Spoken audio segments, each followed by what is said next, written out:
मेरे को तो देख के आज भी झटका लगता है इनको, यानी कि ये अब हो गया होगा, बह बैठ गया होगा, लेकिन बह बैठ गया होगा, तवर कहाँ से आ गया आदमपुर में। लेकिन ये आपका नाम, सारा भूपन हुआ होगा भाई, आओगा और जनता ने बताओगा और ये बताओगा धर्म नाश होगा। आप इनको कहीं ना कहीं चोर लुटेरा बता रहे हो और कह रहे हो कि विदेश से मैं वहाँ तो जाते कम बता रहा हैं हूँ जी। मैं तो बहुत कम बता रहा हूँ, अगर इनका असली चेहरा आ जाए ना, लोग लित्र मार मार के इनका जो है बुरा हाल कर दें। कि नाम है आम आदमी पार्टी और टिकट दे दिया खास आदमी को। वो नेता जो आपके आम आदमी पार्टी के थे, जो टिकट नहीं मिलने के कारण छोड़ के गए, उन्होंने कहा ये आम आदमी पार्टी नहीं है, खास पार्टी है और मनी पावर यहाँ काम करती है, पैसे में टिकट मिलती है। बात कर रहा हूँ मैं, दोनों की कर रहा हूँ, दोनों मिलके सेटिंग करके टिकट बांटते हैं, इसीलिए तो कांग्रेस छोड़ी मैंने। तो आदमपुर की जो टिकट पड़ी सेटिंग करके पड़ी। बिल्कुल सेटिंग करके बटी है, यहाँ ढूंढा जाता है सबसे नकली कौन। खट्टर साहब के सामने सबसे नकली उम्मीदवार दिया कांग्रेस ने। हरियाणा की जो आम आदमी पार्टी है, अगर उनके नेताओं की बात करें तो मेरी नज़र में जितने भी तमाम नेता आज हरियाणा की आम आदमी पार्टी के, उसमें सबसे ज़्यादा वरिष्ठ अशोक तंवर है।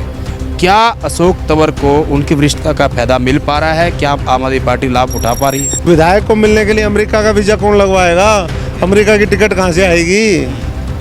तो ये सवाल है जो लोगों को समझना पड़ेगा। यहाँ तो फिर नॉन रेजिडेंट आदमपुरिया बन जाएगा। आपको भी पता है अभी भी बहुत सारे कांग्रेस में ऐसे वरिष्ठ नेता हैं जो कांग्रेस से नाराज है या फिर जो तमाम हाईकमान उनसे नाराज है, उनकी कहीं सुनी नहीं जा रही। क्या कांग्रेस की किसी बातचीत चल रही कि वो आम आदमी पार्टी में उनको लेके आएंगे? 90% जो है कांग्रेस बीजेपी के इशारे पे काम कर रही है, 90%। अगर 10% और करने लग जाए तो नाश से हो जाए फिर तो भाई। आपने कहा ये आरएसएस ऑफिस से इनकी स्क्रिप्ट लिख के आती है, यानी कांग्रेस की भी। तो ये स्क्रिप्ट जब आप प्रदेश अध्यक्ष थे कांग्रेस के तब भी आती थी या बाद में शुरू हुई है? मेरे टाइम में तो मेरे की इतनी हिम्मत ही नहीं थी ना कि मेरे को कोई स्क्रिप्ट दे दे। मैं तो जेएनयू का पढ़ा हुआ हूँ, मैं तो अपनी स्क्रिप्ट खुद तैयार करता हूँ। और यही इनके बर्दाश्त नहीं था, इनको लगता था भाई ये तो आ गया हमारा नाश करनी हो तो। नमस्कार, मैं हूं सुरेंद्र नैन और बिंदास हरियाणा की चुनावी यात्रा में हमारे साथ पूर्व में रहे सांसद और आम आदमी पार्टी के वरिष्ठ नेता डॉक्टर अशोक तंवर जी है। डॉक्टर साहब, पहले तो आपका बहुत बहुत स्वागत है। बहुत बहुत धन्यवाद जी, आपका भी स्वागत है आदमपुर में जी। और ये अशोक तंवर के ठीक पीछे आप जो पोस्टर देख रहे हैं पीछे दीवार पे, ये इनके आदमपुर में प्रत्याशी है सतेंद्र सिंह। पीछे इनके सतेंद्र सिंह है, आगे अशोक तंवर है। अशोक तंवर से हम सवाल जवाब करेंगे। तो डॉक्टर साहब, किस तरह का माहौल आपको लग रहा है, क्योंकि आपके एजेंडे है, दिल्ली मॉडल की आप बात करते हैं, किस तरह का माहौल आदमपुर में है? आदमपुर में बहुत ज़बरदस्त उत्साह है बदलाव के लिए, क्योंकि आज तक जिन लोगों को आदमपुर के लोगों ने मौका दिया, उन्होंने इनके साथ केवल धोखा करने के अलावा कुछ नहीं किया। और इसलिए लोग ये महसूस करते हैं कि भाई अब समय आ गया है, बहुत मौका दे लिया। एक मौका केजरीवाल जी को, एक मौका भाई सतेंद्र को, एक मौका आम आदमी पार्टी को, और उसी से जो है हालात प्रदेश के बदलेंगे, आम आदमी के बदलेंगे और देश में जो है एक मजबूत विकल्प जो पूरा आज देश देख रहा है, गुजरात से लेकर के हिमाचल, दिल्ली, पंजाब ने तो मान ही लिया, तो वो विकल्प मजबूत तैयार होगा। क्योंकि कांग्रेस जो है पूरी तरीके से सरेंडर कर चुकी है, बीजेपी के साथ सरेंडर कर चुकी है, उसके सामने सरेंडर कर चुकी है। और जो कांग्रेस का नेतृत्व है, वो जो गद्दार कांग्रेस है, G23 जिसका नाम है, वो उनके सामने सरेंडर कर चुकी है। तो सब कुछ ही पूरा देश जब बीजेपी के सामने सरेंडर कर चुका, तो ऐसे में विकल्प क्या है? डॉक्टर साहब, आप कह रहे हो, आम आदमी पार्टी, आप कह रहे हो कि कांग्रेस जो है सरेंडर कर चुकी है, लेकिन हम पूर्व मुख्यमंत्री भूपेंद्र सिंह हुड्डा की बात करें या फिर उनके उम्मीदवार जयप्रकाश की बात करें, वो तो ये बता रहे हैं कि ये कांग्रेस का गढ़ था और कांग्रेस की वजह से यहाँ से भजनलाल परिवार के सदस्य जीतते रहे हैं और इस बार जो है वो कांग्रेस की यहाँ जीत हो गया, वो दावा कर रहे हैं। आप उनको कह रहे हो सरेंडर कर दिया। देश तो पूरा एक टाइम कांग्रेस का ही था। ऐसे निकम्मे और गंदे लोगों की वजह से जिनके ऊपर आरोप लगते रहे, उन्हीं की वजह से तो पूरा आज तबाही होगी कांग्रेस की। तो ये उस समय की बात है, बात तो भूल जाए ना। ये तो किसी टाइम में दिल्ली में भी सरकार होती थी। आज बीजेपी में जो सांसद हैं, आप खुश होते रहो कि भाई आधे सांसद हमारे हैं। 150 सांसद तो आज भी कांग्रेस के गए हुए हैं बीजेपी में। फिर उससे क्या होता है? कांग्रेस टैलेंट को संभाल ही नहीं पाई। ईमानदार, वफादार, संघर्ष करने वाले, मेहनती, चरित्रवान, जो ज़मीन पे लोगों की लड़ाई लड़ते हैं, उन लोगों की तो कदर ही नहीं हुआ। उनको तो सबसे बेईमान, धाप के जो बेईमान लोग होते हैं, जो ब्लैकमेल करते हैं, साठ गांठ की राजनीति करते हैं, वैसे लोग जिए। तो इसलिए कांग्रेस नीचे चली गई। इसी तरह के रोप तो आपके पुराने साथी जो कुलदीप बिश्नोई है, जिनके बेटे चुनाव लड़ रहे हैं, कुलदीप बिश्नोई भी लगा रहे हैं। वो भी कह रही है मैंने भी इसलिए पार्टी छोड़ दी है कि हमारी सुनवाई नहीं हो रही थी। और कुलदीप बिश्नोई के अलावा हम चाहे किरण चौधरी की बात करें, उनकी आपके साथ मित्रता है, पहले आना जाना तो अब भी बातचीत होती होगी। कैप्टन अजय सिंह यादव है, ऐसे बहुत सारे, मैं वरिष्ठ नेताओं की बात करूँ, ऐसे नेता हैं जो आपकी तरह इस तरह के सुर उठाते रहते हैं। देखिए, लेकिन जिस तरीके से जब लड़ना चाहिए था उस तरीके की लड़ाई तो लड़ नहीं पाए। लड़ते तो आज हरियाणा के अंदर कांग्रेस की सरकार होती। वो तो गुटों में बटा हुआ सारा मामला है, अलग अलग मल्टी डायरेक्शनल अप्रोच है सबकी, पूरी पार्टी की। उनको यही नहीं पता कि हमें किस दिशा में चलना है, कौन सी दिशा ठीक है। दिशाहीन हो चुका है सारा मामला। तो इसलिए ऐसे में जो पुराने जिन्होंने हजारों लाखों करोड़ की लूट मचाई हुई है, वो पार्टी को अपने पैसे के दबाव से, गुंडागर्दी से प्रभावित करने का काम करते हैं। और इसीलिए वो अपनी लीडरशिप तो बचाए रखने में कामयाब हो जाते हैं, लेकिन जनता उनको रिजेक्ट करती रहती है। तो अब जनता सब जगह और मजबूती से रिजेक्ट करेगी, आने वाले चुनाव में करेगी। और इस चुनाव के अंदर भी आपको देखने को मिलेगा कि भाई अब मामला पहले वाला नहीं रहा है। अब जो लोग साफ सुथरी राजनीति करेंगे, आर पार की लड़ाई लड़ेंगे, उनके साथ जनता खड़ी होगी, ना कि चोर लुटेरों के साथ। डॉक्टर साहब, आपने आरोप लगाया कि कांग्रेस के जो वरिष्ठ नेता है या फिर कांग्रेस हाईकमान है, मैं दिल्ली की बात कर रहा हूँ, कि अगर वो जो अच्छे नेता है जिनके पास अनुभव है उनको वो संभाल कर नहीं रख पाए, ऐसा आपने आरोप लगाया। लेकिन आम आदमी पार्टी की बात करें, क्योंकि अशोक तंवर का लंबा समय जितना मुझे पता है वो कांग्रेस में गया, लंबा आपका राजनीति जीवन, कुछ समय के लिए आप बीच में टीएमसी में भी गए, लेकिन चलो वहाँ बात बनी नहीं बनी, आपके विचार मिले ना मिले, फिर आप आम आदमी पार्टी में आ गए। अशोक तंवर हमेशा हर मन से यही कहते भाई मैं तो मजदूर हूँ और मजदूरी करता हूँ, और जो मेरे से अच्छी मजदूरी करा लेगा मैं उसके लिए काम करूँगा। लेकिन क्या अशोक तंवर की आत्मा को ऐसा लग पा रहा है कि मैं मेरी इतनी सारी जीवन की परीक्षा, वो सारी की सारी मेहनत आम आदमी पार्टी में हूँ, क्या अशोक तंवर को उसका फल मिल रहा है? देखिए, हम अपनी जगह ठीक है, आदमी अपनी जगह ठीक होना चाहिए, सच्चाई ईमानदारी से लड़ना चाहिए, बाकी सब समय का होता है। हम जहाँ जाते हैं पूरी निष्ठा और भावना के साथ काम करते हैं। और अभी तक तो मुझे ठीक लगता है कि भाई आम आदमी कुछ बड़ा करना चाहती है, कुछ बड़ी सोच लेकर के आई है, कुछ नया व्यवस्था हम लोग मिल कर के बनाएंगे, तो लोग साथ भी दे रहे हैं और हमारा भी साथ। डॉक्टर साहब, मैं मेरे इसी सवाल को दूसरे तरीके से आपके आगे पेश करता हूँ, अगर आप समझ पाए तो। हरियाणा की जो आम आदमी पार्टी है, अगर उनके नेताओं की बात करें तो मेरी नज़र में जितने भी तमाम नेता आज हरियाणा के आम आदमी पार्टी के, उसमें सबसे ज़्यादा वरिष्ठ अशोक तंवर है। क्या अशोक तंवर को उनकी वरिष्ठता का फायदा मिल पा रहा है? क्या आम आदमी पार्टी लाभ उठा पा रही है? नहीं, आम आदमी पार्टी देखिए, कहीं भी आप नए सिस्टम में जाते हैं, वो जो विश्वास मजबूत बनने वाला मामला होता है, रिश्ता होता है, उसमें टाइम लगता है। जैसे नई दुल्हन आती है ससुराल में, आते ही कोई तो उसके हाथ में कुछ चाबी का देगा नहीं। पहले उसको देखेंगे कि भाई हाँ ठीक है, व्यवहार ठीक है और चीज़ें ठीक हैं। उसके बाद धीरे धीरे जब विश्वास बन जाता है तो पूरा घर उन्हीं का होता है।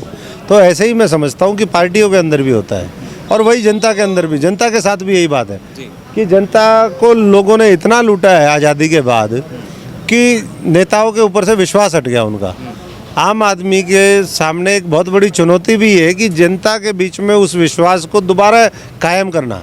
हम उस प्रोसेस में लगे हुए हैं, हम काम करने में लगे हुए हैं, लेकिन समय तो लगेगा ही। लेकिन आपने नई दुल्हन का उदाहरण दिया, हालांकि वो शायर है ना, कहता खुश रहने के लिए ख्याल अच्छा है गालिब। लेकिन डॉक्टर साहब, ये बात कही जाती है कि अशोक तंवर के पास जो कहीं ना कहीं पूरा का पूरा संगठन था, आप कांग्रेस के प्रदेश अध्यक्ष थे, उसके बाद आपने अपना भारत मोर्चा के नाम से भी एक संगठन बनाया, तो अभी भी है जी, यानी कि पैरेलल आपके पास वो सारे के सारे तमाम पूरी की पूरी टीम आपके पास है।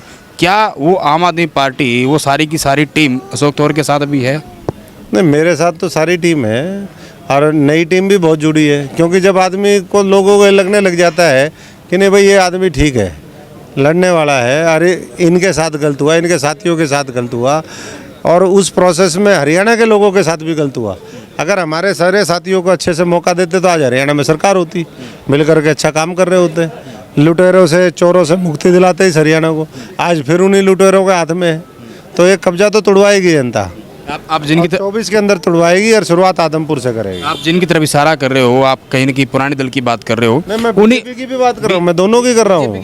दोनों मिलके सेटिंग करके टिकट बांटते हैं, इसीलिए तो कांग्रेस छोड़ी मैंने। तो आदमपुर की जो टिकट बटी सेटिंग करके बटी है? बिल्कुल सेटिंग करके बटी है। यहाँ ढूंढा जाता है सबसे नकली कौन, सबसे नकली कौन। खट्टर साहब के सामने सबसे नकली उम्मीदवार दिया कांग्रेस ने, लेकिन ऐसे ही दूसरे और उन नकली एक से एक नकली ढूंढते हैं। ये तो लेकिन जो आपके यहाँ जो बीजेपी के उम्मीदवार आते हैं कांग्रेसियों के सामने, वो भी नकली पैसे माल दे करके लेके आते हैं उसको, ऐसे ही थोड़ा आ जाते हैं। ये जो माल देने का आरोप डॉक्टर साहब आप लगा रहे हो, ये सच्चाई है। आप जो इसको आरोप कहें, हम सच्चाई कहें, लेकिन यही आरोप तो आपकी पार्टी पे लग रहा है कि नाम है आम आदमी पार्टी और टिकट दे दिया खास आदमी को। वो नेता जो आपके आम आदमी पार्टी के थे, जो टिकट नहीं मिलने के कारण छोड़ के गए, उन्होंने कहा ये आम आदमी पार्टी नहीं है, खास पार्टी है और मनी पावर यहाँ काम करती है, पैसे पे टिकट मिलती है। देखिए, आप कागजों में मत जाओ। मैं आपके नेता जो पार्टी छोड़ के उनकी बात बता रहा हूँ। नहीं, वो बोलने वाले जो तो कुत्ते भौंकते हैं और आदमी हाथी चलता है। आम आदमी पार्टी मजबूती से आगे बढ़ रही है, महान लक्ष्य को लेकर के बढ़ रही है। ऐसे बहुत बेवकूफ़ मिलेंगे। जहाँ तक मामला पैसे का है, सत्येंद्र सिंह साधारण किसान मजदूर परिवार का है। उसने भ्रष्टाचार करके उसको तो कोई मौका इस तरह का मिला नहीं। जिनके पास हजारों लाखों करोड़ रुपए हैं, वो तो उनको छुपा छुपा करके कहते हैं हम तो साधारण आदमी। अरे भाई, तहकीकात करो ना, लोग बता देंगे किसके गुड़गांव में होटल है, किसने बड़े बड़े कॉलोनियाँ काटी, किसके विदेशों में होटल है। सत्येंद्र सिंह तो जैसे यहाँ दुनिया भर के लोग बैठे हैं, जैसा सत्येंद्र सिंह है। सुना मैंने उनका बयान, वो कह रहे कि हमारी लड़ाई इस बार देसी और विदेशी की है। देसी विदेशी की भी है। जो लोग जिनके टावर मोबाइल के पहले क्रिमिनल कैसे पकड़ा जाता था, पुराने टाइम में क्रिमिनल ऐसे पकड़ा जाता था, कुछ ना कुछ सबूत छोड़ देता था। अब आ गया IT का ज़माना, सूचना क्रांति का। अब जो पॉलिटिकल क्रिमिनल है, मैं इसलिए क्रिमिनल कह रहा हूँ कि जनता से वोट लेकर के भाग जाते हैं, काम नहीं करते जनता का। वो उनके टावर से आप देख लो, उनके टावर कहाँ पकड़ते हैं, किसी के लंदन में, किसी के अमेरिका में, किसी के दुबई में, किसी के दिल्ली में। और वहीं हमारा जो उम्मीदवार है उसके टावर कहाँ पकड़ेंगे, नौली खुर्द में, चिकनवास में, आदमपुर में, बालसमंद में, फ्रांसी में, सलेमगढ़ में, इस तरीके के गांव में। तो इसलिए मुद्दा जो है देसी विदेशी का इसलिए बताया जा रहा है कि भाई आपको आगे जनता तो वीज़ा लगवा नहीं पाएगी, वीज़े की तो वैसे ही लंबी लाइन है। विधायक को मिलने के लिए अमेरिका का वीज़ा कौन लगवाएगा, अमेरिका की टिकट कहाँ से आएगी। तो ये सवाल है जो लोगों को समझना पड़ेगा। यहाँ तो फिर नॉन रेजिडेंट आदमपुरिया बन जाएगा। आप इनको कहीं ना कहीं चोर लुटेरा बता रहे हो और कह रहे हो कि विदेश से वहाँ जाते हैं। बता रहा हूँ जी, मैं तो बहुत कम बता रहा हूँ। अगर इनका असली चेहरा आ जाए ना, लोग लित्र मार मार के इनका जो है बुरा हाल कर दें। जी, आप दिल्ली मॉडल की बात करते हो, जो आपकी आम आदमी पार्टी है, हम दिल्ली की बात करें या फिर पंजाब की बात करें, आपकी मुख्य वैसे तो काफ़ी सारे मुद्दे हैं, लेकिन शिक्षा और स्वास्थ्य है, इन दोनों चीज़ों आप कहीं ना कहीं करते हो। आप लगातार लोगों के बीच जा रहे हो। आदमपुर में ही बहुत सारे स्कूल ऐसे हैं जहाँ पर धरने चल रहे हैं, और धरने चलने की वजह मुझे आपको बताने की ज़रूरत नहीं है कि शिक्षक ही नहीं है वहाँ पे, या तो शिक्षक हटा दिए गए या संख्या कम है। उसको लेकर आप क्या कहें, जो स्थिति बनी हुई है? देखिए, नई शिक्षा नीति तो आने वाले समय में बर्बाद करने का नाम है। ये उसी को इम्प्लीमेंट करने की कोशिश इन्होंने, भारतीय जनता पार्टी की सरकार ने एक ट्रेलर दे करके पिछले अभी 105 स्कूल बंद किए, पिछले 8 साल में हज़ारों स्कूल इन्होंने पहले बंद कर दिए, उससे पहले की सरकार ने बंद किए। तो ये तो जो है आज शिक्षा व्यवस्था जैसे कर दी। पुराने टाइम में 10वीं जो पास होता था उसको लिखना पढ़ना आता था, गूढ़ ज्ञान होता था। आज 10वीं हो जाती उसको कुछ पता ही नहीं है। ये तो नाम शिक्षा का दे करके अनपढ़ों की फौज तैयार कर रहे हैं, और उसी को हमें बदलना है। हम वैसी शिक्षा में विश्वास करते हैं जो बाबा साहब अम्बेडकर ने ली, जिसको लेकर के उन्होंने देश का संविधान लिखा। हम वैसी शिक्षा की बात नहीं कर रहे कि भाई बस ABCD सीखो और भाई जा करके आप वो कर लो, आपको साइन तक करने नहीं आते। तो शिक्षा जो आपको मजबूती दे खड़ा होने के लिए, भविष्य में आने वाली चुनौतियों से लड़ने का जज्बा आपके अंदर दे, जो बुद्धि विवेक दे, और ये तर्क संगत आप बात कर सके, ये फैसला कर सके कि ये हमारे हित में है, ये हमारे हित में नहीं है। तो वैसी शिक्षा की हम बात करें और वैसी शिक्षा देने का काम करेंगे। वैसे ही स्वास्थ्य का मॉडल जो है हमने दिल्ली से लेकर के पंजाब और सब जगह शुरू किया। अब गुजरात और हिमाचल की बारी है, और आगे 2024 में ये पूरा देश आम आदमी पार्टी के साथ खड़ा होगा, ये केजरीवाल जी के साथ होगा। और दिल्ली का मॉडल देश का मॉडल बनाने के लिए सब लोग मिल करके हम लड़ाई लड़ेंगे। जी, वहीं आपने शिक्षा और स्वास्थ्य की बात की। जयप्रकाश JP जो कि यहाँ से पहले भी चुनाव लड़ चुके हैं और अब फिर से मैदान में है कांग्रेस की तरफ से। जब उनसे ये सवाल किया गया कि जो आम आदमी पार्टी उनका एजेंडा है शिक्षा और स्वास्थ्य, तो ये कह रही है वो तो फर्जी एजेंडा है, वो कहीं ना कहीं बीजेपी की बी टीम है। आम आदमी पार्टी से उन्होंने कहा कि उनका सवाल है आपकी तरफ से कि भाई उन्होंने दिल्ली में कोई नया स्कूल बनाया हो, कोई नई बिल्डिंग बनाई हो या कोई ऐसी नई चीज़ बनाई हो जिसको लेकर वो कहे कि हम शिक्षा को बढ़ावा देंगे। हम तो ए टीम है, आम आदमी पार्टी मतलब ए टीम, बी टीम मतलब बीजेपी, सी टीम कांग्रेस और DIFGHIL और पता नहीं कहाँ तक पहुँच जाओ आप सारे। ये सब बात के हैं। आम आदमी का शुद्ध अपना एजेंडा है, शुद्ध हमारे अपनी विचारधारा है, शुद्ध राजनीति है और ये आंदोलन से निकली हुई पार्टी है। तो इसलिए जो इस तरह की बातें करते हैं मैं समझता हूँ कि कहीं ना कहीं, और ये इसी तरीके से करते आए। वो पुराने टाइम में एक कहावत थी, किसी के सर पे बकरी थी, 4 ठग मिल गए आगे, बोले जी ये कुत्ता या गधा कहाँ उठाए घूम रहे हो। आदमी को डाउट हुआ, रहे ये तो कुत्ता या गधा तो नहीं है। फिर 4 और ठग मिल गए आगे किसी नए मोड़ पे, उन्होंने फिर वही उसको ये लगा कि यार वो तो वाकई में जो है ये कुछ और ही जानवर है, इसको छोड़ दो। तो ठगों ने बकरी जो है हड़प कर ली। वैसे ही ये करते हैं, मोड़ मोड़ पे बोलते हैं कि ये फलाने फलाने फलाने फलाने, सारे लोग मिल करके स्वर स्क्रिप्ट इनकी जो है ऊपर RSS मुख्यालय से लिख के आती है, कांग्रेसियों की भी, ये बाकी पार्टियों की भी, ये बीजेपी की भी। और इसीलिए आज देश का बेड़ा गर्क हो गया।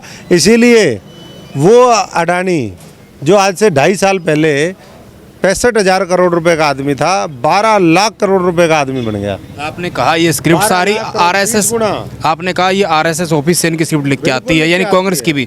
तो ये स्क्रिप्ट जब आप प्रदेश अध्यक्ष थे कांग्रेस के तब भी आती थी या बाद में शुरू हुई है? मेरे टाइम में तो मेरे की इतनी हिम्मत ही नहीं थी ना कि मेरे को कोई स्क्रिप्ट दे दे। मैं तो JNU का पढ़ा हुआ हूँ, मैं तो अपनी स्क्रिप्ट खुद तैयार करता हूँ। और यही इनके बर्दाश्त नहीं था। इनको लगता था भाई ये तो आ गया हमारा नाश करने। ये तो जैसे ये राक्षसों को दिखता है ना, कंस को एकदम डर लगता है, झटका लगता है, वैसे इनको मेरे को तो देख के आज भी झटका लगता है इनको।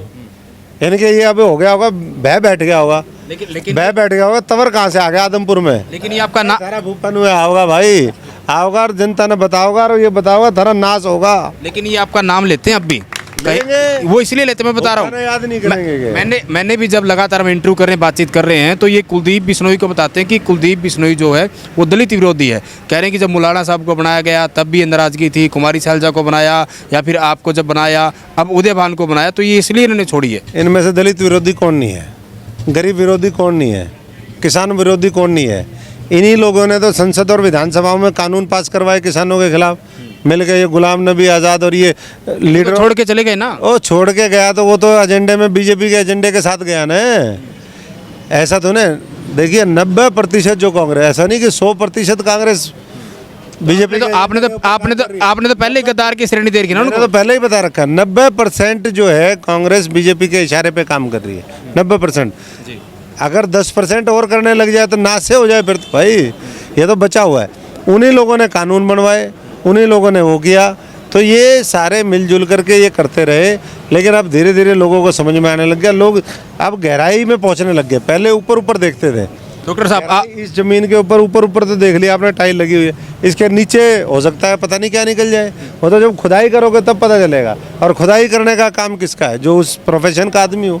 डॉक्टर साहब, आप कांग्रेस के अध्यक्ष रहे 5 साल तक और कहीं ना कहीं आपने कांग्रेस पार्टी छोड़ी, वो पुरानी बातें होगी, लेकिन आपको भी पता है अभी भी बहुत सारे कांग्रेस में ऐसे वरिष्ठ नेता हैं जो कांग्रेस से नाराज़ है या फिर जो तमाम हाईकमान उनसे नाराज़ है, उनकी कहीं सुनी नहीं जा रही। क्या कांग्रेस की किसी बातचीत चल रही कि वो आम आदमी पार्टी में उनको लेके आएंगे? देखिए आम आदमी पार्टी में भी वो आएगा जो जज्बे वाला होगा, जो सत्ता के लालच में, कुर्सी के लालच में नहीं होगा। आम आदमी पार्टी का तो अभी यहाँ और देश में धीरे धीरे बन रहा है। जो सत्ता के लालच में होगा तो सीधा बीजेपी में जाएगा ना, जैसे यहाँ वाला गया। उसने आम आदमी पार्टी इसके कांग्रेस वाले ने मदद किसकी करी राज्यसभा चुनाव में? बीजेपी के कैंडिडेट की, तो इसलिए कूद गए वहाँ पर। तो ये साथ साथ मिल करके देखते हैं कि अब कहाँ सिस्टम पे कब्जा कर लें, अब किस तरीके से एक दूसरे की मदद करें। और यही मामला जो चलता आ रहा है, इसी में 2 पार्टों के बीच में जो है इस देश की जनता पिसती रही है। अब उस जनता को भी बचाना है और उसको आगे बढ़ाना है। उसी की लड़ाई हम मजबूती से लड़ रहे हैं और धीरे धीरे लोग जाग चुके हैं। वो जानते हैं कि भाई जब तक हम खुद खड़े नहीं होंगे, आम आदमी पार्टी की अकेली क्या कर लेगी, क्या अरविंद केजरीवाल जी कर लेंगे, जब तक ये लोग नहीं जागेंगे, लाखों करोड़ों लोग, तब तक मामले नहीं बदलेंगे। और ये अब जाग रहे हैं। अंतिम में डॉक्टर साहब, आप आदमपुर उपचुनाव में जो आपके प्रत्याशी सत्येंद्र सिंह, उनकी जीत को लेकर कितने आश्वस्त हैं?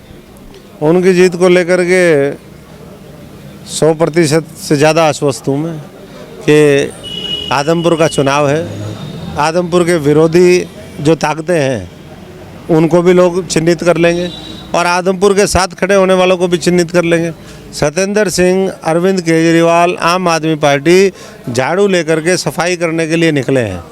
तो मैं समझता हूँ कि हर व्यक्ति चाहता है कि भाई घर साफ रहे, मोहल्ला साफ रहे, राजनीति साफ सुथरी हो, विचारधारा अच्छी हो, तो उस क्राइटेरिया में एक ही पार्टी फिट बैठती है और वो है आम आदमी पार्टी और उसके उम्मीदवार सत्येंद्र सिंह।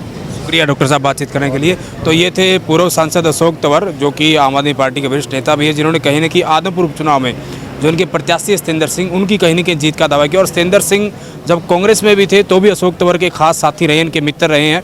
और कहीं न कहीं जब वो आम आदमी पार्टी में आए तो अशोक तंवर की कहीं न कहीं उस तरीके की चर्चाएँ हुई कि इनकी बदौलत जो है वो आम आदमी पार्टी में आए। और कहीं न कहीं जीत का दावा जो है वो आम आदमी पार्टी की तरफ से किया गया। हालाँकि आने वाला समय बताएगा कि जो आम आदमी पार्टी बदलाव की बात करती है, शिक्षा की बात करती है, स्वास्थ्य की बात करती है, क्या आदमपुर की जनता इनके तमाम मुद्दों को जहन में रखकर जो है क्या इनके प्रत्याशी को विधायक बनाकर चंडीगढ़ भेजने का काम करेगी, ये आने वाला समय बताएगा। वीडियो जर्नलिस्ट विकास कुमार के साथ सुरेंद्र नैन, बिंदास हरियाणा।